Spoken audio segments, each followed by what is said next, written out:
तो कहानी की शुरुआत में हम आइसलैंड में हो रही बर्फबारी को देखते हैं, जिस दौरान घोड़ों का एक ग्रुप अपने घर की ओर जा रहा होता है। तभी अचानक कोई क्रीचर घोड़ों के पास आने लगता है, जिससे सभी घोड़े बहुत डर जाते हैं और वहाँ से भागने लगते हैं। इसके बाद वो क्रीचर भेड़ों के फार्म में आता है, जिसके आने से एक भेड़ अचानक से गहरी सांस लेकर बेहोश हो जाती है और क्रीचर वहाँ से चला जाता है। ये फार्म इंगवर और मारिया नाम के कपल का था, जो कि आइसलैंड के पहाड़ों में शांति से रह रहे थे। अब क्योंकि उनके बच्चे नहीं थे, इसलिए वो बहुत अकेला महसूस करते थे। खैर, दोनों अपना परिवार चलाने के लिए भेड़ों की देखभाल के साथ साथ सब्जियों की खेती करने का काम करते थे। दरअसल ये जगह शहर से काफी दूर थी, जिस वजह से कोई भी यहाँ नहीं आता था और दोनों फार्म में काम करके अपना समय बिताते थे।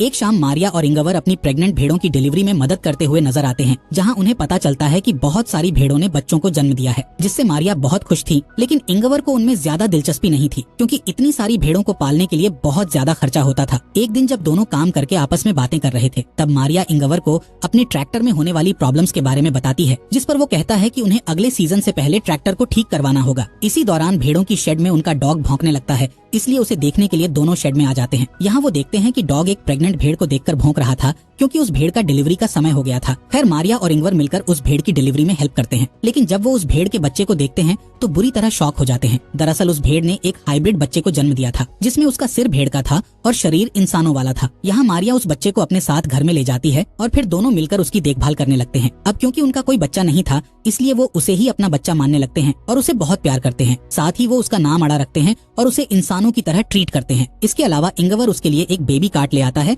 और उसे बेडरूम में रख देता है, ताकि अड़ा हमेशा उनके साथ रहे। कुछ दिन बीतने के बाद हम देखते हैं कि अड़ा की असली माँ अपने बच्चे को आवाज लगाकर बुला रही होती है, लेकिन मारिया उसे उसका बच्चा वापस नहीं करती है। इसके बाद इंगवर देखता है कि मारिया अड़ा को अपने बच्चे की तरह गोद में लेकर खिला रही है। ये देखकर इंगवर इमोशनल हो जाता है और रोने लगता है। पर अब हाइब्रिड भेड़ के आने से दोनों की जिंदगी में खुशियाँ आ चुकी थी, इसलिए इंगवर बहुत खुश होता है। एक दिन जब इंगवर ट्रैक्टर को ठीक करने की कोशिश कर रहा था, तब उसका डॉग उसे खेत की ओर इशारा करके कुछ दिखाने की कोशिश करता है, लेकिन इंगवर को कुछ समझ नहीं आता, इसलिए वो उसे इग्नोर कर देता है। इसी तरह समय बीतता जाता है और अड़ा की असली माँ अपने बच्चे की तलाश में घर के पास आकर खड़ी रहती है, लेकिन मारिया हमेशा उसे घर से दूर कर देती है, जबकि अड़ा विंडो से उसे देखती रहती है। एक सुबह जब मारिया खेत में काम करने के लिए जाती है, तब वो इंगवर से अड़ा की देखभाल करने का कहती है, पर इंगवर काम करने के लिए शेड में चला जाता है और गलती से घर के गेट को खुला छोड़ देता है। जब मारिया घर पर वापस आती है तो वो इंगवर से अड़ा के बारे में पूछती है, जिस पर इंगवर बताता है कि बाहर जाने से पहले मैंने उसे बेडरूम में सुला दिया था। इसलिए वो अड़ा को देखने बेडरूम में जाती है, लेकिन अड़ा बेडरूम में नहीं होती है, जिससे मारिया और इंगवर बहुत डर जाते हैं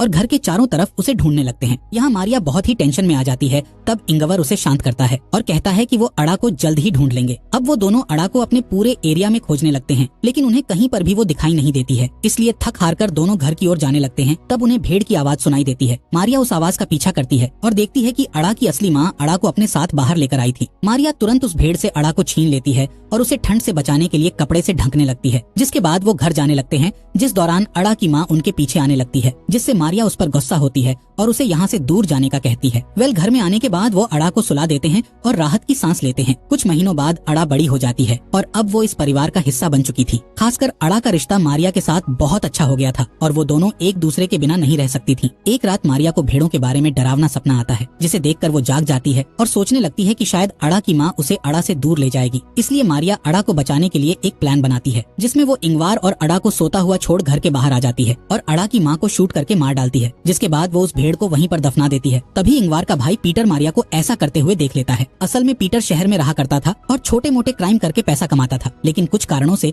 उसके साथी उसे इंगवार के यहाँ छोड़कर चले गए थे। खैर, पीटर भेड़ों की शेड में जाकर सो जाता है। जब उसकी आंख खुलती है तो उसे अड़ा दिखाई देती है, लेकिन जल्द ही अड़ा वहाँ से गायब हो जाती है, जिससे पीटर को लगता है कि शायद उसने कोई सपना देखा था। सुबह होने पर पीटर इंगवार से मिलता है, जिसे देखकर इंगवार बहुत खुश होता है, क्योंकि पीटर काफी समय के बाद यहाँ आया था। इसके बाद इंगवार उसे घर के अंदर लाता है और मारिया से नाश्ता बनाने का कहता है। जब वो लोग नाश्ता करने के लिए बैठते हैं, तब वहाँ अड़ा भी आ जाती है। यहाँ मारिया अड़ा को पीटर से मिलाती है, लेकिन पीटर अड़ा को देखकर थोड़ा परेशान हो जाता है और किसी से कुछ भी नहीं कहता है। कुछ समय बाद अड़ा और मारिया एक साथ समय बिताते हुए नहा रही होती हैं। इस दौरान इंगवार और पीटर घर को पेंट कर रहे होते हैं। तभी पीटर घर के अंदर जाता है और मारिया को अड़ा के साथ नहाते हुए देखता है। जब इंगवार घर में आता है, तब पीटर उससे पूछता है कि आखिर यहाँ क्या चल रहा है, जिस पर इंगवार उससे सिर्फ इतना कहता है कि उनका परिवार बहुत खुश है। रात में मारिया अड़ा को पीटर के पास लाती है और अड़ा को अपने अंकल पीटर से गुड नाइट कहने का बोलती है। है। तब पीटर एक बार फिर इंगवार से अड़ा के बारे में बात करने की कोशिश करता है, जिस पर इंगवार कहता है कि वो इस बारे में बात करना नहीं चाहता है। साथ ही वो पीटर से कहता है कि तुम यहाँ जब तक चाहो तब तक रह सकते हो, लेकिन तुम हमारे पर्सनल लाइफ में कोई भी इंटरफियर नहीं करोगे। यहाँ मारिया इंगवार से पूछती है कि आखिर पीटर यहाँ कितने दिनों तक रुकने वाला है। असल में पीटर मारिया के साथ फ्लर्ट करता था और उसे हमेशा गंदी नजरों से देखा करता था, इसलिए वो चाहती थी कि पीटर जल्द से जल्द यहाँ से चला जाए। खैर इंगवार उससे कहता है कि पीटर यहाँ कुछ समय तक रहेगा, क्योंकि वो अक्सर उन लोगों से बचने के लिए यहाँ आता है जिनको उसे पैसे चुकाने होते हैं। अगली सुबह तीनों मिलकर खेत में आलू लगा रहे होते हैं और उनका डॉग अड़ा की देखभाल कर रहा होता है, लेकिन अड़ा उस डॉग को डरा देती है। दूसरी तरफ तीनों एक ब्रेक लेते हैं, जिस दौरान पीटर मारिया से फ्लर्ट करने लगता है, लेकिन मारिया उसे दूर कर देती है। तब पीटर उससे कहता है कि तुम जिसे इंसान समझकर अपने घर में रखे हुए हो वो सिर्फ एक जानवर है, पर मारिया उसकी बातों पर ध्यान नहीं देती है और वहाँ से चली जाती है। अगली सुबह इंगवार अपने भाई पीटर को उठाता है और उसे एक शेड की सफाई करने के लिए मदद मांगता है। तब पीटर को सफाई करते समय अपने पुराने ड्रम्स मिलते हैं, जिन्हें देखकर वो बहुत खुश हो जाता है और ड्रम्स को बजाने लगता है। तब ड्रम्स की आवाज सुनकर अड़ा वहाँ आ जाती है और ड्रम्स का म्यूजिक सुनकर एंजॉय करने लगती है, पर पीटर को ये चीज पसंद नहीं आती है, इसलिए वो अड़ा का मजाक उड़ाने लगता है। साथ ही वो अड़ा को बाहर ले जाता है और उसे भेड़ बोलते हुए जबरदस्ती घास खिलाने लगता है, जिस दौरान इंगवार वहाँ आ जाता है और पीटर को ऐसा करते देख लेता है। अब इंगवार गुस्से में आकर पीटर को डांटने लगता है और अड़ा को अपने साथ ले जाने लगता है, जिस पर पीटर उससे कहता है कि अड़ा कोई इंसान नहीं है बल्कि एक जानवर है, पर इंगवार उसकी बातों को इग्नोर करके वहाँ से चला जाता है। अगली सुबह हम पीटर को देखते हैं जो चुपके से मारिया और इंगवार के बेडरूम में जाता है और उन्हें बताए बिना अड़ा को बाहर ले आता है। इसके बाद पीटर शेड से एक गन उठाता है और अड़ा को घर से दूर ले जाता है, जहाँ वो अचानक से अड़ा के ऊपर गन पॉइंट कर देता है और उसे शूट करने का सोचता है, लेकिन अड़ा के मासूम चेहरे को देखकर उसका मन बदल जाता है। दूसरी तरफ मारिया उठ जाती है और देखती है कि अड़ा रूम में नहीं है, जिससे वो टेंशन में आ जाती है और घर के आसपास उसे ढूंढने लगती है। तभी वो देखती है कि अड़ा पीटर के रूम में है, जहाँ पीटर उसे अपनी गोद में रखकर सो रहा होता है। इससे मारिया को लगता है कि पीटर ने अड़ा को एक्सेप्ट कर लिया है। खैर इसके बाद हम मारिया को शमशान में देखते हैं, जहाँ वो एक कब्र के सामने बैठकर प्रे कर रही होती है। यहाँ हमें पता चलता है कि मारिया और इंगवार की एक बेटी थी जिसका नाम अड़ा था, लेकिन किसी कारण से उनकी बेटी की मौत हो गई थी, जिससे वो दोनों काफी अकेले हो गए थे। यही वजह थी कि उन्होंने उस हाइब्रिड भेड़ के बच्चे का नाम अड़ा रखा था और वो उसे अपनी बेटी के रूप में देखने लगे थे। यहाँ इंगवार अड़ा को कहानियां सुनाता है, जिस दौरान उसे अपनी मरी हुई बेटी की याद आती है, जिससे वो बहुत इमोशनल हो जाता है। तब मारिया उसके पास आती है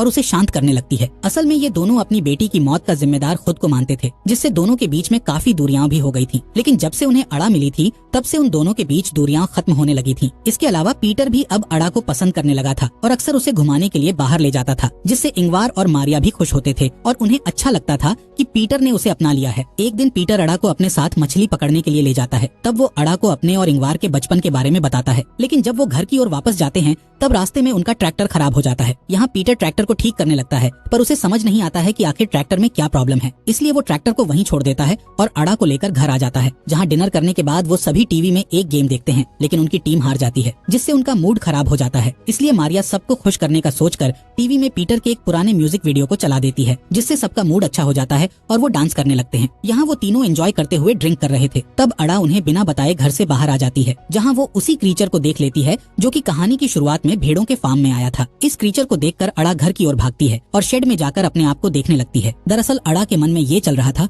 कि वो अपने पेरेंट्स मारिया और इंगवार की तरह क्यों नहीं दिखती है, जिससे अब उसे शक भी होने लगा था कि वो दोनों उसके असली पेरेंट्स नहीं हैं। खैर इधर इंगवार नशे में होने के कारण जमीन पर गिर जाता है, जिससे पीटर उसे बेडरूम में ले जाता है। तभी अड़ा भी वहाँ आ जाती है और इंगवार के साथ सोने लगती है, लेकिन अभी भी अड़ा उसी क्रीचर के बारे में सोच रही थी जिसे उसने थोड़ी देर पहले ही देखा था। इसी बीच पीटर मारिया के पास आता है और उसे टच करते हुए फ्लर्ट करने लगता है, जिस पर मारिया उसे रोकती है और दोबारा ऐसी हरकत करने से मना करती है। तब पीटर उसे ब्लैकमेल करता है कि मुझे पता है तुमने अड़ा की असली माँ को मार दिया है और अगर तुमने मेरी बात नहीं मानी तो मैं अड़ा को सब कुछ बता दूंगा। इसलिए मारिया को मजबूरी में आकर पीटर की बात माननी पड़ती है, लेकिन किसी तरह वो पीटर को एक रूम में बंद कर देती है। तब पीटर चिल्लाते हुए उससे गेट खोलने का कहता है, लेकिन मारिया उसे इग्नोर करके वहाँ से चली जाती है। अगली सुबह मारिया पीटर के पास जाती है और उसे अपने घर से चले जाने की रिक्वेस्ट करती है, जिसके लिए पीटर मान जाता है और वो उसे बस स्टॉप पर छोड़ने के लिए चली जाती है। इसी बीच इंगवार भी उठ जाता है और अपनी वाइफ और भाई को ढूंढने लगता है, लेकिन जब वो उसे नहीं मिलते तब वो अड़ा के साथ अकेले ही नाश्ता करता है और फिर उसके साथ ट्रैक्टर को लेने चला जाता है। यहाँ मारिया पीटर को ड्रॉप करके उसे बताती है कि अड़ा उनके लिए एक गॉड गिफ्ट है, जिसकी मदद से वो दोबारा अपनी अच्छी जिंदगी की शुरुआत कर सकेंगे। मारिया पीटर से नाराज होने के बावजूद भी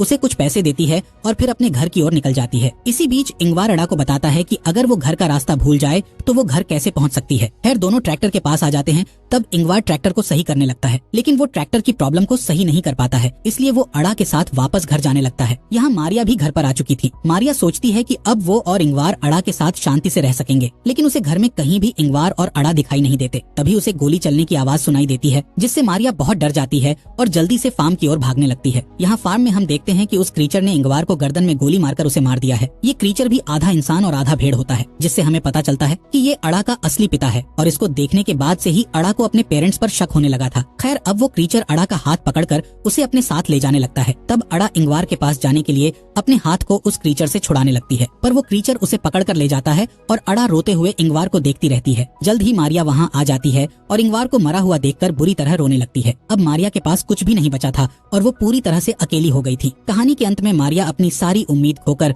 अपनी आंखों को बंद कर लेती है और इसी के साथ इस मूवी का यहीं पर एंड हो